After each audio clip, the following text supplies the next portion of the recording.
Hello everyone, welcome to all of you. आज हम करेंगे मैक्रो इकोनॉमिक्स के एमसीक्यूज़, जिसमें हम बैंकिंग चैप्टर के एमसीक्यूज़ करेंगे। So without wasting any time, let's start. Question number first है, commercial banks create money by way of. Commercial banks कौन से वे से मनी क्रिएट करते हैं? ए है टाइम डिपॉजिट, बी है डिमांड डिपॉजिट, सी है treasury bills, D bill of exchange. जो कमर्शियल बैंक्स होते हैं वो मनी क्रिएट करते हैं बाय डिमांड डिपॉजिट। सो इसका राइट आंसर है option B, demand deposit. Demand deposit वो मनी होती है जो पीपल यानी कि जो लोग कमर्शियल बैंक्स में डिपॉजिट करवाते हैं। जैसे कि हम लोग अपनी कुछ मनी बैंक में डिपॉजिट कराते हैं तो उसको बोलते हैं डिमांड डिपॉजिट, जिसे हम कभी भी निकाल सकते हैं। अगर हमें मनी की ज़रूरत है तो हम बैंक में जाएंगे, हम उसे कभी भी विड्रॉ कर सकते हैं। क्वेश्चन नंबर सेकंड है, central bank is an apex bank of the country that. Central bank हमारी कंट्री का एपेक्स बैंक होता है, मतलब सुप्रीम लेवल पे होता है, हाईएस्ट लेवल पे होता है, ठीक है। That controls the entire banking system of the country, जो हमारी कंट्री के पूरे बैंकिंग सिस्टम को कंट्रोल करता है। बी ऑप्शन है, इश्यूज करेंसी, जो करेंसी है हमारी कंट्री की उसे भी इशू करता है। सी है, act as a banker to the government, और गवर्नमेंट के लिए एज अ बैंकर का भी काम करता है। मतलब कि गवर्नमेंट की जो भी पेमेंट्स आती हैं या गवर्नमेंट की तरफ से जो भी पेमेंट करनी होती है वो कौन करता है? आरबीआई करता है। तो ये तीनों ही काम आरबीआई करता है। तो इसका राइट आंसर है option D, all of these. ये तीनों ही ऑप्शन सही है। हमारे पूरे बैंकिंग सिस्टम को भी कंट्रोल करता है, ऑपरेट करता है। जितने भी बैंक्स हैं हमारी कंट्री में उन सबको आरबीआई ही सेंट्रल बैंक रेगुलेट करता है, ऑपरेट करता है। हमारी जो करेंसी है उसे भी सिर्फ और सिर्फ कौन इशू कर सकता है? Central bank, that means RBI. Act as a banker to the government, और गवर्नमेंट के लिए बैंकर का भी काम आरबीआई ही करता है। नेक्स्ट क्वेश्चन है, question number third, the main aim of the commercial banks is. Commercial banks का मेन एम क्या होता है? To earn profit, profit earn करना। बी है सोशल वेलफेयर, सोशल वेलफेयर करना। ऑप्शन सी है to provide service to the people, लोगों को सर्विस प्रोवाइड करना, जैसे कि कमर्शियल बैंक सर्विस देते हैं ना, ऑनलाइन शॉपिंग की, ऑनलाइन ट्रांजैक्शंस की। फोर्थ है, नन ऑफ दिस, इनमें से कोई नहीं।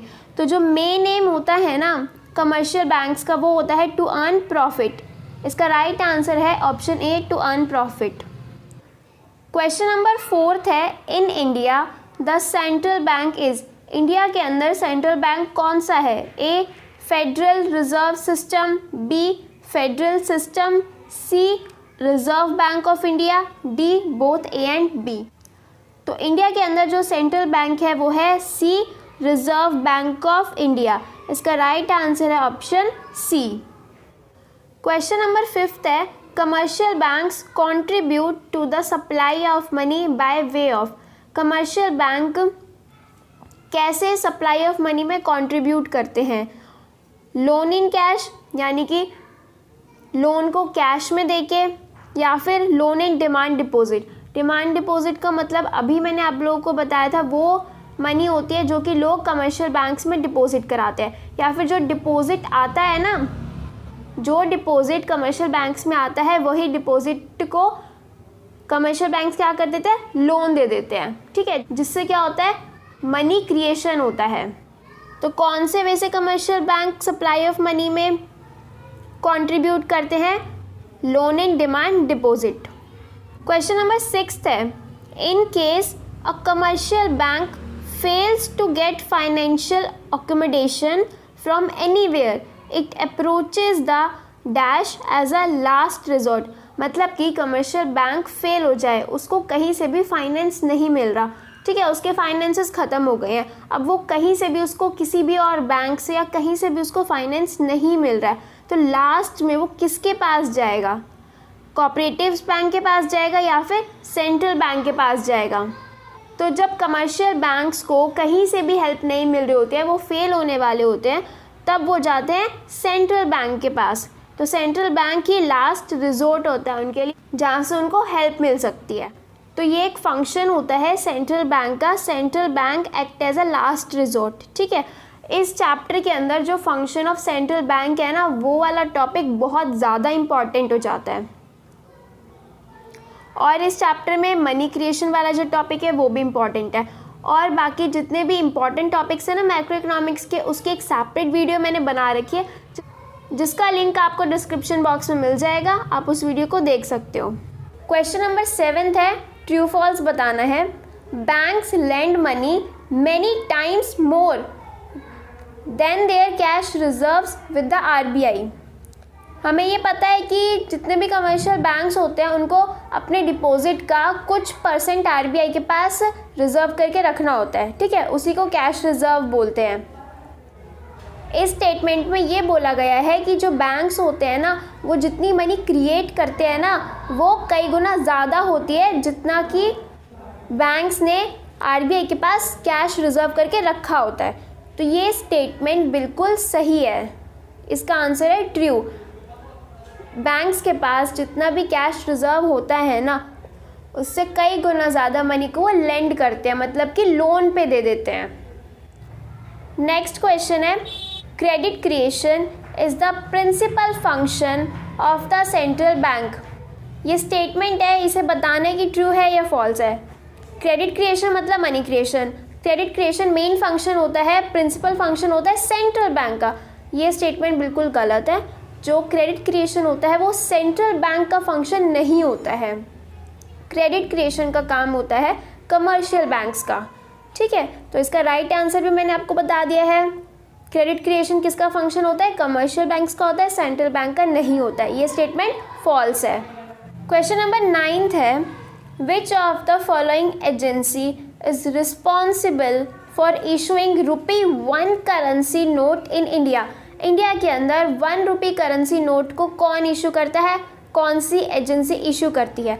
ऑप्शन ए है आरबीआई, ऑप्शन बी है ministry of finance, option C है ministry of commerce and D है नीति आयोग। तो जो 1 रुपी के नोट होते हैं ना उनको मिनिस्ट्री ऑफ फाइनेंस इशू करते हैं, ठीक है। सिर्फ और सिर्फ 1 रुपी के नोट को मिनिस्ट्री ऑफ फाइनेंस इशू करते हैं, बाकी जितनी भी करेंसी होती है, जितने भी नोट्स होते हैं उनको आरबीआई इशू करता है। आरबीआई के अलावा कोई भी और करेंसी को इशू नहीं कर सकता है। और 1 रुपी के नोट को कौन करता है, ministry of finance. Question number 11 है, credit creation in commercial banks is determined by. Commercial banks credit creation को कैसे डिटरमाइन करते हैं, by a cash reserve ratio. Cash reserve ratio वो रेशो होती है जो कि कमर्शियल बैंक आरबीआई के पास रिजर्व करके रखते हैं अपने टोटल डिपॉजिट का। बी है स्टैट्यूटरी लिक्विडिटी रेशो। एसएलआर वो रेशो होती है जो कि अपने टोटल डिपॉजिट का जो रेशो कमर्शियल बैंक अपने पास रखते हैं, ठीक है। एसएलआर को भी आरबीआई ही डिसाइड करता है। और इनिशियल डिपॉजिट वो डिपॉजिट होता है जो कि बैंक्स में लोगों ने डिपॉजिट कराया हुआ होता है। जो डिपॉजिट लोगों ने बैंक में जमा करवाया होता है ना उसको बोलते हैं इनिशियल डिपॉजिट। तो जो क्रेडिट क्रिएशन है ना वो तीनों चीज़ों पे डिपेंड करता है, कैश रिजर्व रेशो पे भी, जो रेशो कमर्शियल बैंक्स ने आरबीआई के पास रिजर्व करके रखा हुआ है उस पर भी डिपेंड करता है, और अपने टोटल डिपॉजिट का जो रेशो, जो परसेंट कमर्शियल बैंक ने अपने पास रखा हुआ है, ठीक है, एसएलआर के फॉर्म में, उस पर भी डिपेंड करता है। और इनिशियल डिपॉजिट पे भी क्रेडिट क्रिएशन डिपेंड करता है। तो इसका राइट आंसर है option D, all of the above. Question number 12 है, demand deposits is equals to primary deposit plus. Bank deposit आएगा इसमें या फिर सेकेंडरी डिपॉजिट आएगा। डिमांड डिपॉजिट होता है primary deposit plus secondary deposits. Primary deposit वो डिपॉजिट होता है जो कैश की फॉर्म में बैंक के अंदर लोग पैसे को डिपॉजिट करते हैं ना, उसको बोलते हैं प्राइमरी डिपॉजिट। जो पैसे लोग बैंक में डिपॉजिट कराते हैं ना, कैश की फॉर्म में डिपॉजिट कराते हैं, उसको बोलते हैं प्राइमरी डिपॉजिट। अब बैंक क्या करता है, उस मनी को लोन दे देता है, लेकिन बैंक लोन ना कैश में नहीं देता है, वो देता है चेक्स में, ठीक है। अब मान लेते हैं बैंक ने एक पर्सन को लोन दे दिया, अब वो पर्सन उस लोन का क्या करेगा, उस पैसे को किसी को पेमेंट देगा, कहीं से कुछ तो परचेज करेगा ना। तो जिसको भी परचेज करेगा वो पैसे डायरेक्ट उसके अकाउंट में चले जाएंगे। कहाँ चले गए, वापस बैंक में चले गए ना। यानी कि वो पैसे वापस से बैंक में डिपॉजिट हो गए। तो अब ये जो डिपॉजिट आया है ना बैंक में, इस डिपॉजिट को बोलते हैं सेकेंडरी डिपॉजिट, जो कहाँ से आता है, बैंक ने लोन दिया फिर बैंक को ये डिपॉजिट मिलता है, बैंक के लोन देने से ये डिपॉजिट बैंक को मिलता है, उसको बोलते हैं सेकेंडरी डिपॉजिट, जो कि कैश में नहीं होता है, चेक की फॉर्म में डिपॉजिट होता है, ठीक है, उसको बोलते हैं सेकेंडरी डिपॉजिट। तो demand deposit is equals to primary deposit plus secondary deposit. कल करेंगे मैक्रो इकोनॉमिक्स के नेक्स्ट चैप्टर के एमसीक्यूज। अगर वीडियो आपको अच्छी लगी है तो वीडियो को लाइक करना, शेयर करना और चैनल को सब्सक्राइब करना। सो मिलते हैं नेक्स्ट वीडियो में। Have a good day, thank you.